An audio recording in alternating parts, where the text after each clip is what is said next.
اللہ تعالیٰ نے جو بے جان چیزیں ہیں ان میں بھی ایک خاص قسم کی حس رکھی ہے سوچنے اور سمجھنے کی. دنیا میں جتنی بھی چیزیں ہیں نا ان میں بھی کچھ نہ کچھ شعور ہے, چاہے وہ جاندار ہوں یا وہ بے جان ہوں. یہ ہمیں قرآن و سنت سے پتہ چلتا ہے. جیسے قرآن میں آتا ہے کہ داؤد علیہ الصلاۃ والسلام جب اللہ کی تسبیح بیان کرتے تھے تو پہاڑوں کو حکم ہوتا تھا یا جبال اوبی معہ والطیر, اے پہاڑوں تم بھی جاؤ داؤد کے ساتھ اللہ کی تسبیح بیان کرو.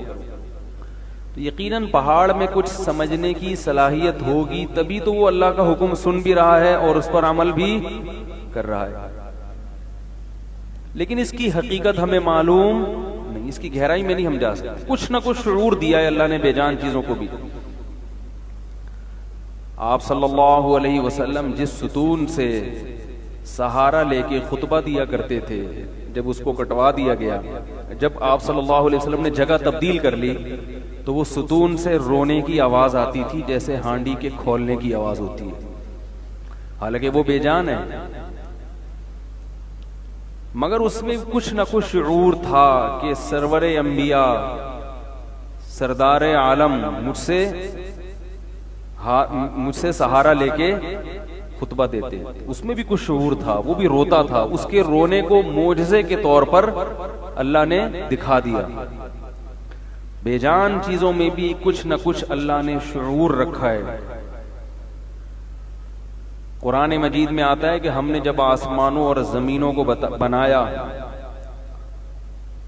تو اللہ نے فرمایا ایتیا طوعا او کرہن, اے آسمانوں اور اے زمینوں تم میری اطاعت شروع کر دو. بھائی 817 گاڑی راستے سے ہٹا دیں, جن کی بھی گاڑی ہے 817 وہ جگہ گھیر رہی ہے. قرآن مجید میں ہے کہ ہم نے کہا جب آسمانوں اور زمین کو بنایا تو ہم نے کہا ایتیا طوعا او کرہن, تم ہمارے فرما بردار بن جاؤ خوشی سے یا زبردستی. بھائی آسمان اور زمین اللہ کے حکم کے مطابق چل رہے ہیں نا, یہ نہیں چلیں تو نظام تباہ ہو جائے گا. تو اللہ نے ان سے خطاب کیا, کلام کیا, کہا کہ اس کائنات کے سسٹم کو چلانے کے لیے اب تمہیں آپشن دے رہا ہوں, اپنی خوشی سے میری مرضی کے مطابق چلو, نہیں چلو گے تو پھر زبردستی چلاؤں گا, نہیں چلو گے تو جدھر کو گھمانا ہے جیسے کرنا ہے پھر چلاؤں گا زبردستی. تو آسمانوں اور زمین نے کیا کہا اتینا طائعین, اے اللہ ہم اپنی خوشی سے تیری اطاعت قبول کرتے ہیں. پتہ یہ چلا اللہ نے آسمانوں اور زمین کو بھی کچھ نہ کچھ شعور, بولو بھائی, دیا ہے. اور بھی اس کی قرآن میں مثالیں ملتی ہیں. وَإِن مِّن شَيْءٍ, اس کائنات میں جتنی بھی چیزیں ہیں وہ تمام کی تمام یسبحو بحمدہ, اللہ کی حمد کے ساتھ اللہ کی تسبیح بیان کرتی ہیں. تو ہر چیز ہے کچھ نہ کچھ شعور. احد پہاڑ مدینہ میں ہے نا, احد. آپ صلی اللہ علیہ وسلم ایک غزوہ سے واپس آ رہے تھے مدینہ میں. جب مدینہ کی پہلی علامت ہے احد کا پہاڑ, جب نظر آتا ہے نا تو اس کا مطلب مدینہ شروع ہونے والا. جیسے ہم کراچی آ رہے تو ٹول پلازا پہ جو پولیس والے ہمیں نظر آتے ہیں تو ہم سمجھ جاتے ہیں ہمارا کراچی آ رہا ہے. حیدرآباد جاتے ہوئے دریائے سندھ, تو ایسے علامتیں ہوتی ہیں. تو مدینہ آتے ہوئے احد پہاڑ, احد یہ پہلی علامت تھی. ایک طرف احد ہے, ایک طرف سلع ہے.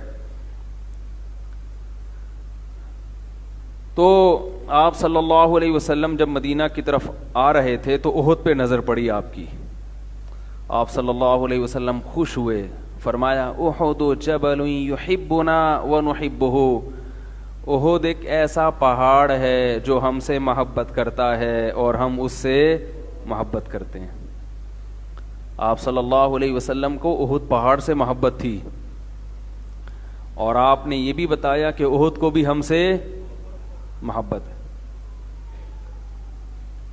تو پہاڑ بھی سمجھتا ہے، یعنی کچھ نہ کچھ اللہ نے اس میں بھی حص، کب سے ہزاروں سال سے وہ پہاڑ وہیں کھڑا ہوا ہے.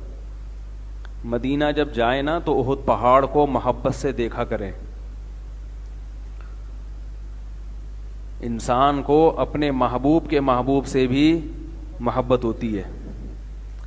ایک شاعر نے کہا ہے نا، حمامت جرع حومت الجند لسجعی فانتی بمرأم من سعاد و مسمعی. جن کو عشق ہوتا ہے نا ان کو یہ باتیں سمجھ میں آ جاتی ہیں. حمامت جرع حومت الجند لسجعی فانتی بمرأم من سعاد و مسمعی. کبوتری بیٹھی ہوئی ہے پہاڑ کے اس طرف. کبوتر تو سمجھتے ہیں نا، کبوتری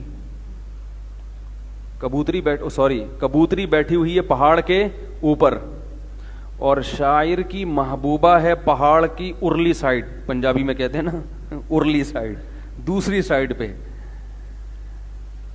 اب شاعر کو پہاڑ کی وجہ سے اپنی محبوبہ نظر نہیں آ رہی.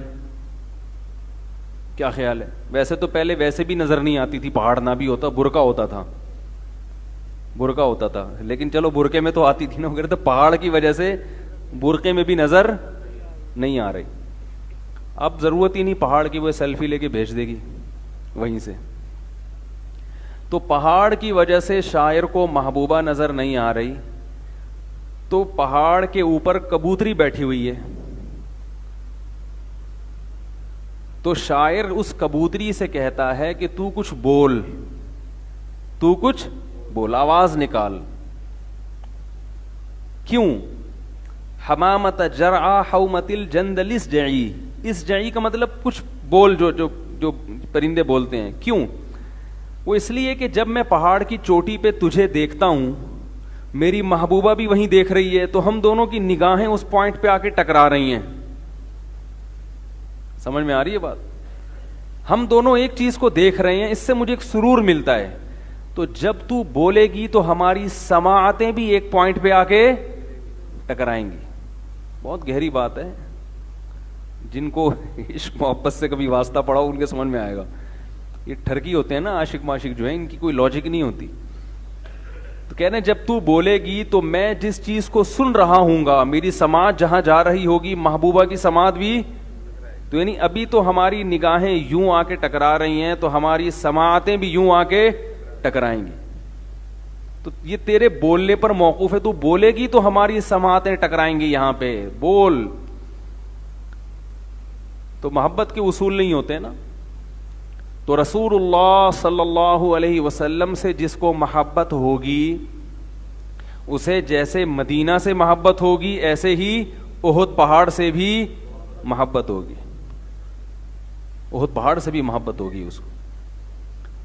تو کتنی بڑی بشارت ہے. احد جب ہمارے حضرت یہ حدیث بڑے مزے لے کے پڑھا کرتے. بھائی بیٹھ جائیں، ملتے ہیں ابھی. بڑے مزے لے کے پڑھا کرتے تھے. احد جبل یحبنا ونحبہ.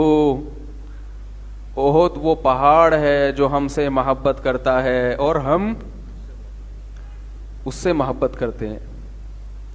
بہت مزہ آتا تھا ہمارے حضرت کو یہ حدیث پڑھنے میں. تو جیسے چیزوں کو محبت ہو جاتی ہے، جیسے انسانوں کو دیواروں سے محبت ہو جاتی ہے نا، تو دیواروں کو بھی ہو جاتی ہے. لیکن اس کی کیفیت کیا ہے وہ اللہ ہی بہتر جانتا ہے. اس کی ظاہر ہے ہم تو بے جان چیزیں نہیں ہیں جو ہمیں احساس ہو، جو ہمیں اندازہ ہو.